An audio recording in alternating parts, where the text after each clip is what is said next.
Assalamualaikum warahmatullahi wabarakatuh.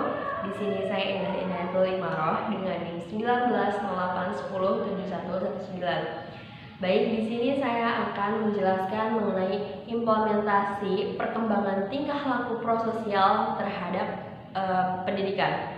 Nah, sekolah itu merupakan konteks yang sangat penting dan berperan sangat penting bagi peserta didik untuk mengembangkan tingkah laku prososial tersebut.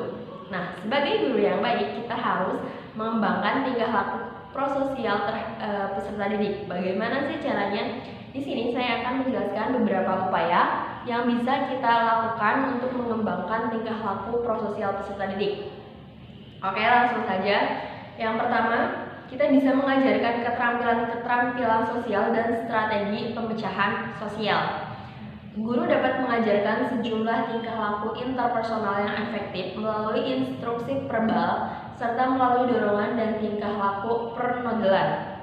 Nah, instruksi demikian kemungkinan akan menjadi sangat efektif ketika siswa memperoleh kesempatan untuk mempraktikkan keterampilan baru. Nah, dengan keterampilan baru biasanya siswa ini akan lebih bersemangat dan lebih berpartisipasi untuk melakukan hal-hal tersebut, di mana hal baru itu akan memicu semangat mereka. Nah, itu juga bisa dilakukan untuk mengembangkan tingkah laku prososial peserta didik di sekolah. Nah, selanjutnya yaitu menggunakan strategi pembelajaran kooperatif.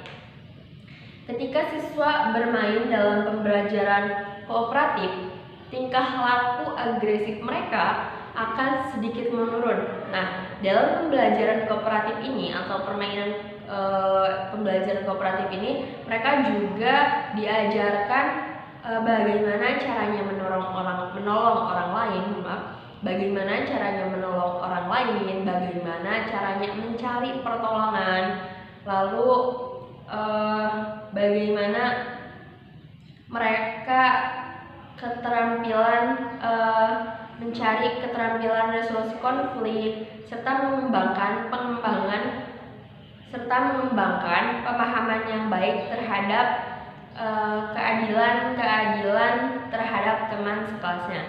Nah, upaya tersebut juga bisa kita lakukan sebagai guru untuk mengembangkan tingkah laku prososial terhadap peserta didik. Selain itu, ada juga memberikan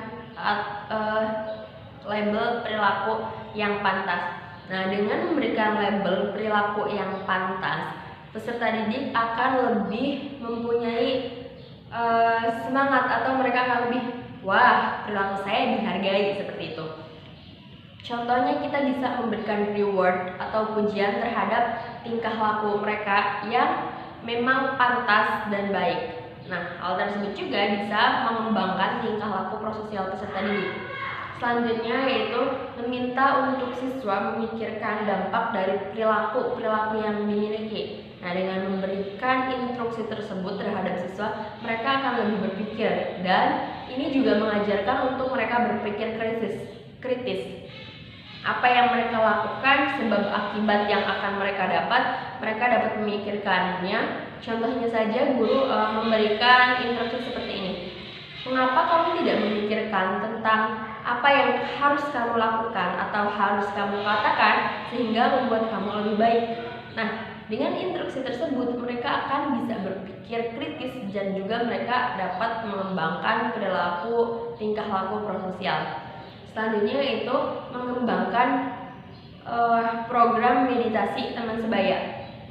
Nah, siswa SD mengambil manfaat dari training mediasi, di mana mereka belajar bagaimana melakukan intervensi terhadap perselisihan interpersonal yang baik yang terjadi di dalam kelas secara efektif, dan memberikan penjelasan bahwa tingkah laku agresif yang merugikan baik fisik maupun psikologis itu tidak dibenarkan dalam sekolah.